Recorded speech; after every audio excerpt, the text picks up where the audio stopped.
अस्सलाम वालेकुम नाजरीन, मैं हूं अली नवाज। आप देख रहे हैं मेरा यूट्यूब चैनल टॉक जोन। नाजरीन, इस वक्त की तीन टॉप और अहम स्टोरीज पर बात करेंगे। सबसे पहले हमारे पास स्टोरी है अल्लामा साद हुसैन रिजवी की। बेजा और हब से बेजा में रखने के खिलाफ एक आईनी दरख्वास्त लाहौर हाई कोर्ट में आज दायर हो चुकी है। इसके ऊपर बात करेंगे। अगली स्टोरी हमारे पास मस्जिद रहमतुल आलमीन के खुलने के जो कभी इम्कानात थे, फिलहाल वो इम्कानात खत्म हो चुके हैं। नई तारीख अदालत की तरफ से मिल चुकी है। और तीसरी बात करेंगे, एक तहरीक लबैक का कारकुन है, उसकी गिरफ्तारी के लिए छापा मारा गया, लेकिन वो ना मिला। उसके घर वालों को पुलिस उठाकर ले गई है। ये तीन मौजूआत हैं जिनके ऊपर बात करेंगे। इससे पहले अगर आप मेरे चैनल पर पहली मरतबा आए तो चैनल को लाइक और सब्सक्राइब जरूर कर दें, ताकि ये हक और सच की आवाज इसी तरह आप तक पहुंचती रहे। चलते हैं अपने मौजू की तरफ। नाजरीन, सानिया मलिक को 3.5 महीने हो चुके हैं और 3.5 महीने से ही अल्लामा साद हुसैन रिजवी और उनके भाई जो है उनको हब से बेजा में रखा गया है और उनको किसी अदालत में भी पेश नहीं किया गया। एहसान अली आरफ साहब ने भी कुछ दिन पहले कहा था कि हमें तहरीक लबैक का जो मरकजी शूरा है, रुकन, वो इजाज़त दें या उनके घर वाले इजाज़त दें तो हम केस अदालत में दायर कर सकते हैं। और यही कानूनी प्रोसेस है जिसकी को अपनाए बगैर उनकी वापसी मुश्किल है। लेकिन फिर हमें देखने में आया कि मुफ्ती मुनीबुर रहमान साहब भी एक्टिव हो चुके थे और उनकी भी बातचीत चल रही थी वजारत दाखिला से, वजीर दाखिला मोहसिन नकवी से। उन्होंने एक कमेटी भी बनाई थी जिसकी सदारत तलाल चौधरी कर रहे थे।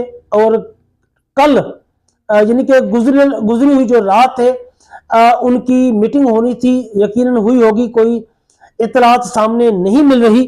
लेकिन इन सब बातचीत के बाद आज जो वकला पैनल है उन्होंने लाहौर हाई कोर्ट में अल्लामा साद हुसैन और उनके भाई अल्लामा अनस रिजवी की गुमशुदगी के खिलाफ पिटीशन दायर कर दी है।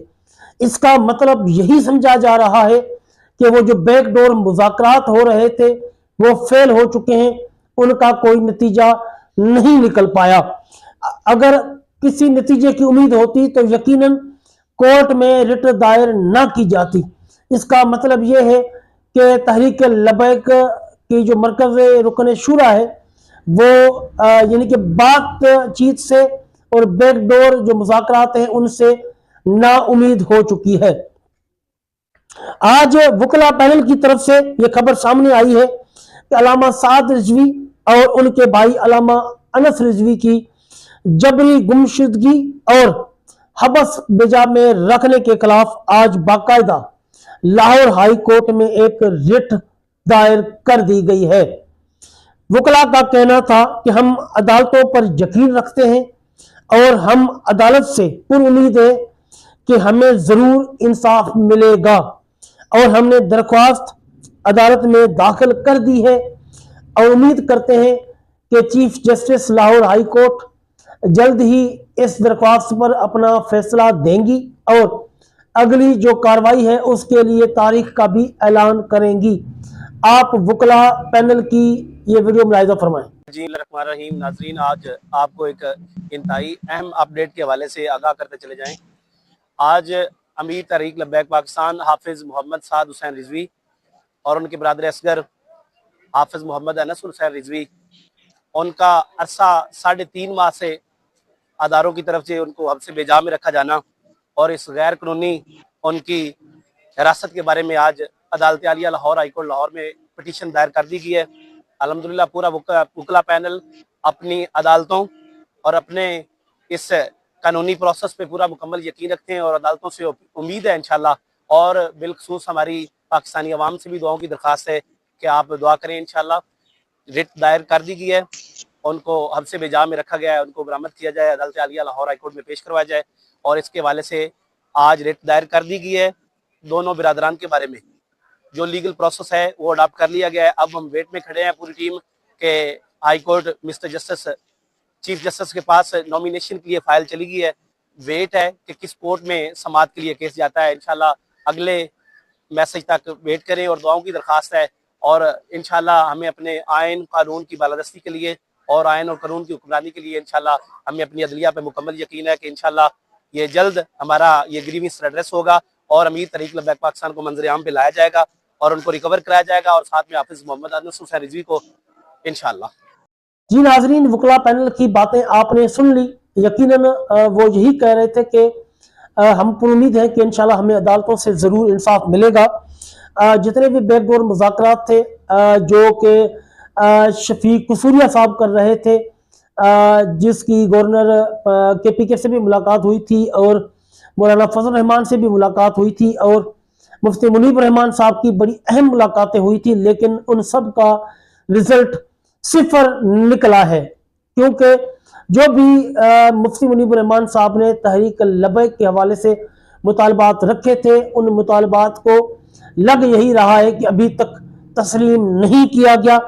क्यों कि अगर वो मुतालबात तस्लीम किए जा चुके होते तो यकीनन तहरीक लबैक के तमाम कारकुनान की रिहाइयाँ हो जाती और मस्जिद रहमतुल आलमीन भी खुल जाती, लेकिन ऐसा कुछ भी नहीं हुआ।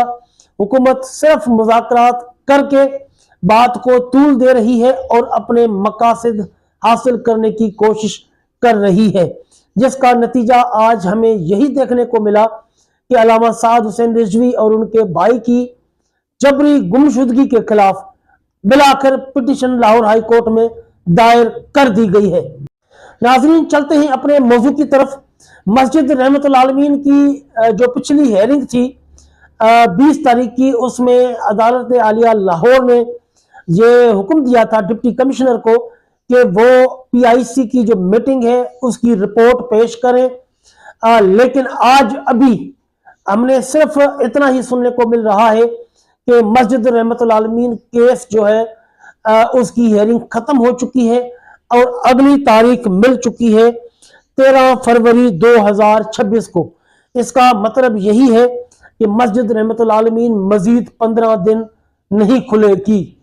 हम लोग पूरी उम्मीद थे कि जिस तरह मुफ्ती मुनीब रहमान साहब की मुलाकात हुई है और मोहसिन नकवी ने भी कहा था कि 2 मुतालबात आप लोगों के हम फौरी मान लेते हैं, लेकिन इतने दिन गुजरने के बावजूद ना कारकुनान की उस तरह रिहाइयाँ हुई है और ना मस्जिद रहमतुल आलमीन खुली है। इसका यही मतलब है कि मुतालबात नहीं माने गए और मुतालबात में कहीं तातुल आ गया है। क्योंकि लग ऐसे रहा है कि हुकूमत के कोई अहम काम रुके हुए हैं जो कि अल्लामा साद हुसैन रिजवी की मौजूदगी में नहीं हो सकते या वो नहीं कर सकते, इसलिए उनको गुम रख के हब से बेजा में रख के वो सारे काम करना चाहते हैं जो कि अमेरिका और इसराइल को खुश करने के लिए हो। जिस तरह इन्होंने पीस ऑफ बोर्ड में शमूलियत अख्तियार की है, लग यही रहा है कि अब और भी कुछ मकासद हैं, शायद इसराइल को तस्लीम करना बाकी रह गया हो, वो भी अल्लामा साद हुसैन रिजवी को हब से बेजा में रख कर कर सकते हैं। उसको आज़ाद करके ये काम कभी भी नहीं कर सकते, क्योंकि इस टाइम पर फ़लस्तीन के हक में मजबूत आवाज़ है तो वो सिर्फ तहरीक लबैक पाकिस्तान है, इसके अलावा और कोई मजबूत आवाज़ नहीं है। आप लोगों ने देखा कि इतना सारा कुछ हो गया, पीस ऑफ बोर्ड में शमूलियत भी अख्तियार कर ली, सारा काम हो गया, लेकिन मौलाना फजल रहमान ने फर्जी जुमले अदा किए और भागकर बैरून मुल्क चले गए। कोई इसके ऊपर अपना यानी कि एहतजाज रिकॉर्ड नहीं कराया, ना ही एहतजाज की कॉल दी। इसी तरह जमात इस्लामी जो है वो भी हुकूमत के साथ ही खड़ी है, उन्होंने भी अभी तक कोई एहतजाज का ऐलान नहीं किया। लेकिन इन दोनों पार्टियों की हुकूमत को परवाह नहीं है। हुकूमत को अगर परेशानी है तो वो सिर्फ तहरीक लबैक की वजह से है कि तहरीक लबैक ने अगर फिर मैदान लगा लिया तो फिर इनसे जान छुड़ानी मुश्किल हो जाएगी। नाजरीन, चलते हैं अपनी आखिरी स्टोरी की तरफ। मैंने आप लोगों को जैसा कि पहले बताया कि गिरफ्तार कारकुनान की रिहाइयां नहीं हुई उस हिसाब से जिस तरह हुकूमत ने वादा किया था, लेकिन एक अहम छापा मारा गया है पंजाब पुलिस की तरफ से। एक तहरीक लबैक का कारकुन है PP80 शाहपुर से, तहरीक लबैक का कारकुन है एजाज रिजवी, उनके घर पर पुलिस ने छापा मारा है। एजाज रिजवी साहब घर पर मौजूद नहीं थे, किसी महफूज मकाम पर थे। पुलिस की इस कार्रवाई में एजाज साहब उनको नहीं मिले। अलबत्ता उनकी भाभी और उनकी भतीजी को पुलिस ने गिरफ्तार कर लिया है, हिरासत में ले लिया है। यही वो बातें हैं जो हम आप लोगों को बता रहे हैं कि इस हुकूमत ने चादर और चारदीवारी का तक्का तो इस तरह पामाल किया है कि किसी की बहन बेटी को, किसी की बीवी को इन्होंने महफूज नहीं छोड़ा। यानी कि जो इनसे हो गुजरा है इन्होंने वो सब कर दिया है। अब एक बंदा मर्द नहीं मिलता तो उसकी जगह उसकी भाभी और भतीजी को गिरफ्तार करने की कौन सी तुक बनती है। मरियम नवाज जो हमेशा औरत कार्ड खेलती रही है, उसका औरत कार्ड अब फ्लॉप हो चुका है। वो बिल्कुल ओपन हो चुकी है कि उनको सिर्फ अपने मफादात अजीज हैं, ना कि औरतों के हुकूक अजीज हैं। जिस तरह हमने परसों देखा कि एक औरत अपनी 8 माह की बच्ची के साथ गटर में गिर गई थी, लेकिन मरियम नवाज की हुकूमत ने और उनके वुज़रा ने झूठ बोला कि जी ये फेक खबरें हैं, ये झूठी खबरें हैं। इससे साफ जाहिर होता है कि इनको सिर्फ अपने मफादात अजीज हैं, ना कि औरतों के मफादात अजीज हैं। और जहां तक भी देखा गया कि उनके जो लवाहिकीन हैं उनको पुलिस ने तशद्दुद का भी निशाना बनाया। ये हालात हैं पंजाब के। जो लोग कहते हैं कि जी पंजाब बड़ा आगे निकल चुका है मरियम नवाज की गवर्नमेंट में, वो ये सारी चीजें नोट कर ले। मरियम नवाज की हुकूमत सिर्फ कादियानी नवाज हुकूमत है, इसराइल नवाज हुकूमत है, ये इस्लाम नवाज हुकूमत नहीं है। ये इस्लाम और मुसलमानों के हुकूक जो है उनका ख्याल नहीं रखते जितना ये अपने बैरूनी आकाओं का ख्याल रखते हैं। जिस तरह इन्होंने ये गिरफ्तारी की है, मैं इसकी शदीद अल्फाज में मज़म्मत करता हूँ। जी नाज़रीन, ये थी आज की वीडियो। मिलते हैं अगली वीडियो में। जज़ाकुमुल्लाह खैर।